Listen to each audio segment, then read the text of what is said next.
So I was extremely excited to announce that on Easter, we're going to be worshiping in person at the Ball Conference Center. I left one piece out that I wanted to make sure to be clear, and that is this, that we will still have online worship on Easter morning.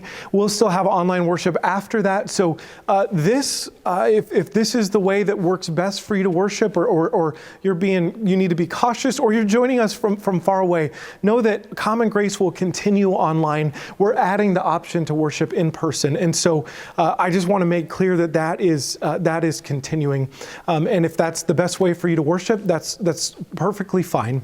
I said in the opening this morning that this is one of the most Lent-like sermons that we have in this season of Lent. And this week and next week will really be like that. And here's what I mean when I say Lent-like. This week and next week will really highlight our humanity. They'll be honest about our brokenness. They'll invite us to a somber assessment of ourselves and the world. They'll call us to repentance. And all of that, friends, will prepare us for the good news of Easter. Lent is about preparing to receive that good news. The fundamental premise that I think Paul is trying to move us towards in this first part of chapter 3 that we're going to read this morning is not that Jews are worse off than Gentiles, or Gentiles are worse off than Jews, but rather that they're both in the same boat. And as we'll discuss next week, they're both in that boat, and they're probably worse off than they think they are. So to begin this week, Paul will wrap up his argument with the teacher that we've talked about, this off-camera person, with this back and forth kind of dialogue. And so here is this little bit beginning in Romans chapter 3, verse 1. Then what advantage has the Jew, or what is the value of circumcision? Much in every way, for in the first place, the Jews were entrusted with the oracles of God. What if some were unfaithful? Will their unfaithfulness nullify the faithfulness of God? By no means. Although everyone is a liar, let God be proved true, as it is written, so that you may be justified in your words and prevail in your judging. But if our injustice serves to confirm the justice of God, what then should we say? That God is unjust to inflict wrath on us? I speak in a human way. By no means, for then how could God judge the world? But if through my falsehoods, God's truthfulness abounds to his glory, why am I being condemned as a sinner? And why not say, as some people have slandered us by saying that we say, let us do evil so that good may come. Their condemnation is deserved. So those are the first 8 verses of chapter 8, and that's where I want us to sort of live this morning. We'll unpack what Paul is saying there, but before we get there, how about them Royals? No, I don't mean the baseball team. I am excited about them. I mean, like the Queen and Harry and Meghan, those Royals. Despite living in a country that fought a pretty significant war in order to make sure that we wouldn't be under the influence of British monarchy, this week seems to suggest that we may never truly be free from it. It almost seemed inevitable, try as I did to avoid it, that I was going to get swept up in the drama and the concern and the heartbreak and the pomp of the monarchy. Maybe George was right when he said, "You'll be back." Anyway, I probably don't need to catch you up on all the details, except to point out that Oprah is awesome, as usual, because you either know all the details or you simply need to know that the details aren't important. Here's what is important for this morning's message. The Royals have at their disposal nearly unlimited wealth, vast power, unmatched exceptionality, notoriety. They have regard. In essence, they have everything they could possibly need at the fingertips, and they have any whim that they might have. All their wants can be met with relative ease. And so while they certainly live in a glass house, it's a house that seems very, very well equipped. And yet, even in that place, this week seems to have suggested that all of their privilege and all of their power has not moved them to a place of being able to be compassionate and accepting and inclusive of one who is, whether they like it or not, now one of their own. It seems that from Buckingham Palace, there's an overarching inability or unwillingness to welcome one into the family who is deemed different than they themselves are. They have, by birth or marriage, been given a gift and trusted with so much, and yet there seems to be an inability to utilize those gifts for the good or the inclusion of others. Now, in Romans 3, Paul is at the core trying to get us to the fact that God's chosen people, the Jews, have been entrusted with a great privilege and a great message beyond, a blessing beyond measure, given by God's own choosing and God's own grace for the sake of the world. They've been given this gift for the sake of others. This is what Paul means when he writes that the Jews have been entrusted with the oracles of God, that they've been given this blessing and that it's been intended for the blessing of the world. And so that's kind of the agreement, the covenant that the people have entered into with God. However, the people haven't lived up to their end of the bargain. So last week we talked about the question on what do we rely. Paul was saying that if you rely on your designation or only on your marking as a member of the Jewish faith, that's not enough, because as Paul says this week, none of us can uphold our end of the bargain. We can't uphold all of the law. Thus, the human side of the commitment between God and humans, our side, is destined for failure. And if that's your whole program, it's going to fall short. And it has, Paul says, fallen short precisely because of our own failure as humans. We haven't held up our end of the deal. God entrusted humans with this great power and this great privilege, and with it came a great responsibility, but we haven't utilized and employed those gifts correctly. So, sure, we took the blessing, but we didn't want the obligation that came with it. Now, what's underneath all of this? If we want to kind of uncover it, and if you don't mind me using a churchy word, what's underneath all of this is really stewardship. Now, oftentimes when we say stewardship, we immediately think about money, about financial resources. And certainly stewarding financial resources, that's a part of it. That's a part of what stewardship means. How we use our resources to invest in the works that God is doing, and how we use it to care for the world. So that's a piece of it, but stewardship is not limited to that. The question that stewardship asks is, how do we care for and invest what we've been given: time, experience, money, talents, gifts, how do we invest all of who we are in what God is doing? It's rooted in the idea that God entrusts to us as human beings much, and with that comes expectations about what we'll do with it, that we'll bless others, that we'll care for God's world, that we'll show compassion to the outsider and the foreigner. All of this, though, begins all the way back in Genesis with the original call to stewardship about how God tells humankind that we're to care for the earth and all of the creatures, not in an exploitative dichotomy, but in a relationship of mutuality. And evidence, friends, would lead us to suggest that even that first command for stewardship, we haven't been holding up very well. So let me give you an example. I mentioned last week about my spouse and I being in New Zealand last year. Another one of the memorable things that we experienced there was the widespread effects of the Australian wildfires. There in New Zealand, nearly 1,500 miles from the closest fire, we saw orange skies and the effects of smoke and dust. While we were there, parts of the country would wake up in the mornings and find their city covered in a layer of ash and soot that had been carried all across the Tasman Sea. The fires that year in Australia are considered to be one of the worst wildlife disasters in modern history. In the midst of them and in the year that's followed, there's been a great number of people pointing to the need for new ways of dealing with these problems or preventing them. And they've often been looking to the native peoples of Australia for guidance on that, leaning on the Aboriginal knowledge of the intricate and nuanced ways of doing what we would call controlled burns. That knowledge, leaning on that knowledge that's been acquired for centuries and centuries and centuries of people who were much more in tune with the land and learning from the land and living on the land, that their knowledge may be key to a more sustainable reality for Australia, that may even sustain them through unnatural drought and dry seasons and heat that they had just over a year ago. So some of that literature recently caught my attention. One native professor talked about the concept of maintaining country, which is not just a place, but the land. Maintaining country, not just,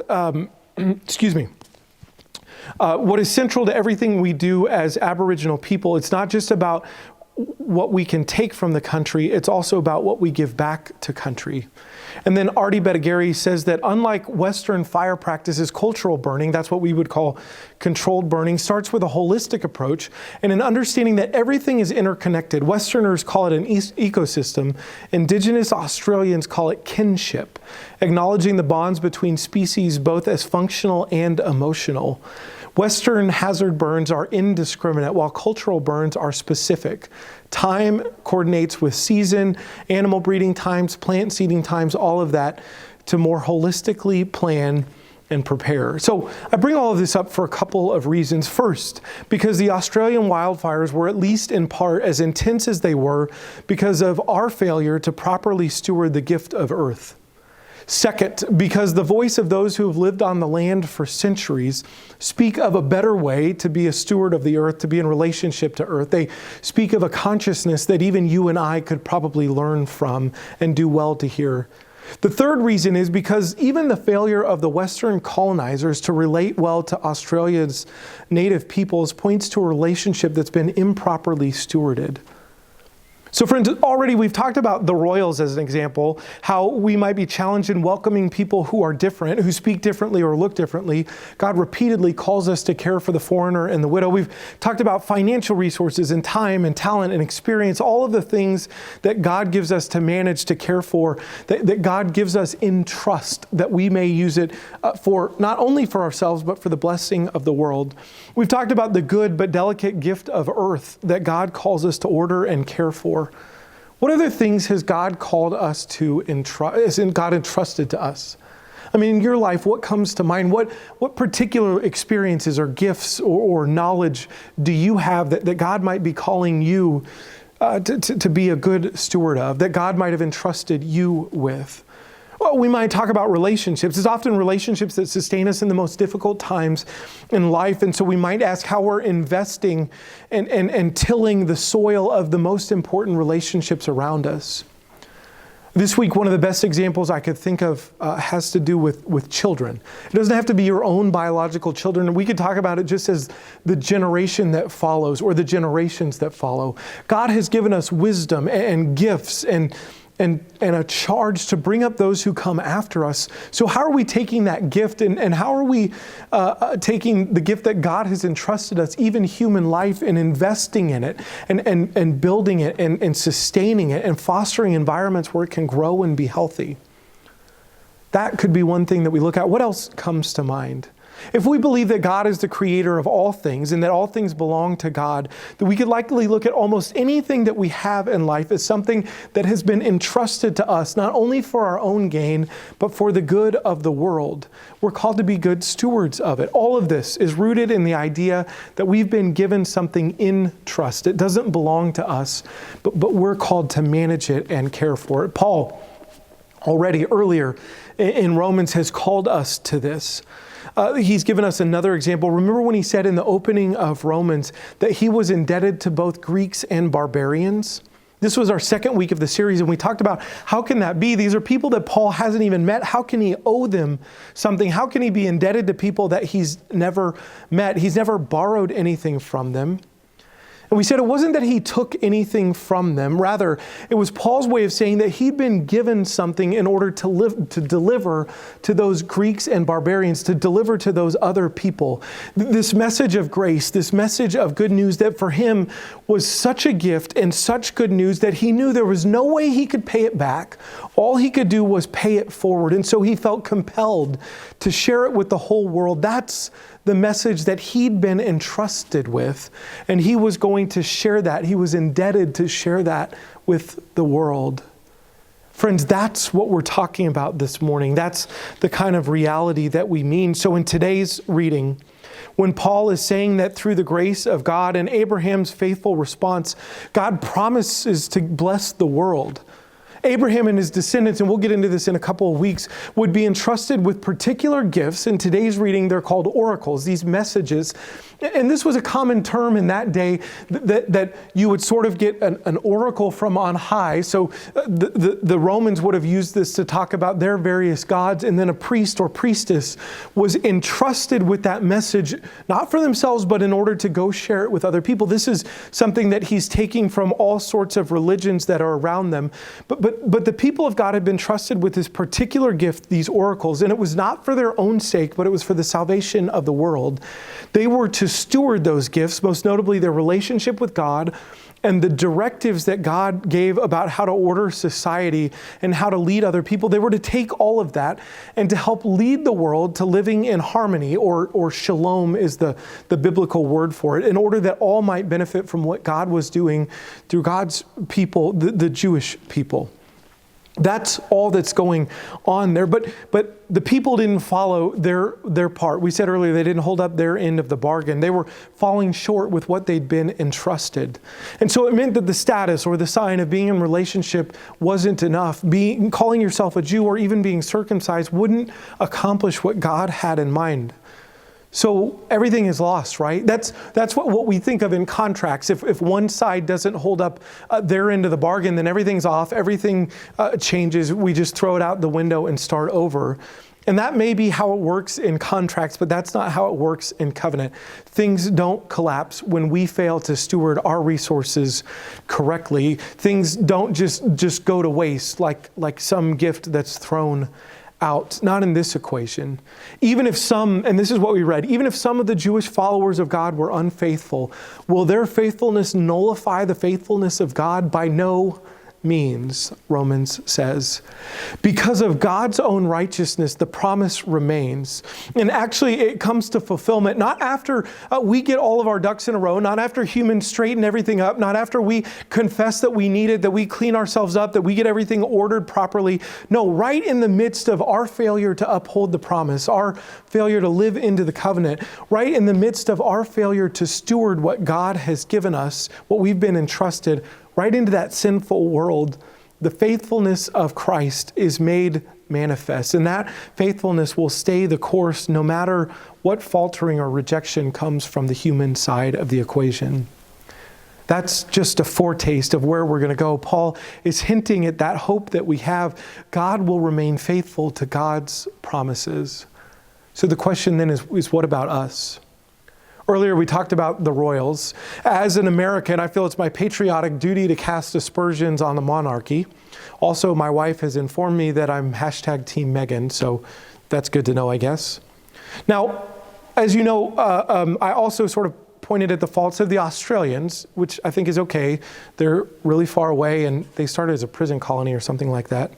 So I can point to those places, but as a pastor, I think I have an obligation to turn the mirror back on myself and on us. We can cast stones at the royal palace for their inability to welcome the foreigner and the stranger, for their refusal to use their power and privilege for the good of those who don't look like them or talk like the majority. But we also might want to ask ourselves how we're doing with that. So last month was the 1 year anniversary of Ahmaud Arbery's murder in Georgia. And we're nearing the 1 year mark since George Floyd's death and the summer of protests and riots that called for systematic change. I, like perhaps many of you, called it a much needed summer of racial reckoning. We listened, we bought books, we thought, we went to rallies, we promised, we made lists, we said, yes, we need this. We said, yes, this time will be different. And where are we now? I mean, that is an honest question. Where are you now? Have you read the books? Are you still listening? Have we changed the media that we consume? Have we changed the questions that we ask? Maybe you read the list of 75 things that people can do to make our nation more equitable and just. Are you doing those? Whether we think it or not, we've been entrusted with much. Each person has some amount of power and some amount of privilege, some amount of influence that we've been entrusted with. What are we doing with that? And as a nation, we're overflowing with those things, with power and privilege and influence. We have financial resources, so we may want to cast stones at the powerful royals for their exclusion and failure to treat people who are different with equality, but we also maybe should look at the road that we ourselves need to travel. We might be quick to criticize Australian stewardship of the earth and relations with native peoples, but again, do we really want to go down that road? Do we think that perhaps it's possible that the cataclysmic weather events, the once-in-a-lifetimes that seem to happen every decade or sometimes every year, might be personifying what Paul will tell us in Romans 8, that the whole earth is groaning? As we struggle to provide power to our people in the midst of an Arctic blast and too often cause vast damage to the earth in our ongoing work of providing power to all of our people, might we be motivated to consider how seriously we're taking our first charge to stewardship as humans, care for God's earth. Paul is persistent in taking the accusations which we hurl at those people over there and turning them back on us, and I think we need to do the same thing. So friends, this week, I invite you to think about all that you've been entrusted with and how you're utilizing it. How are you stewarding all that you've been giving? How are you investing the things that God has given you? How are you employing those gifts for the good of the world? Taking your unique talents and the gifts that you have, investing your finances and your time and your resources and your experiences. How are you using your voice and your vote? Not just in a couple of years, but right now in the day-to-day. How are you engaging your mind? We may be those who recognize that, may we become those who recognize the power that we have and the responsibility that comes with it. That's part of what I hope for us this morning. That's what Paul calls us to look at, is not only the gift that we've been given, but then what we do with it.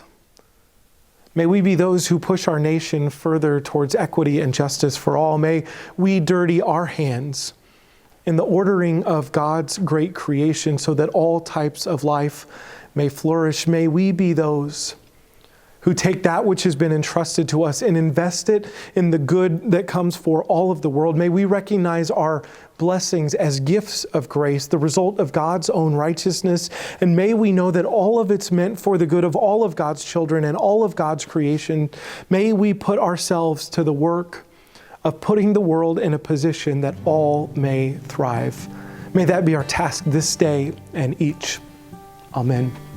Would you take a few moments for reflection?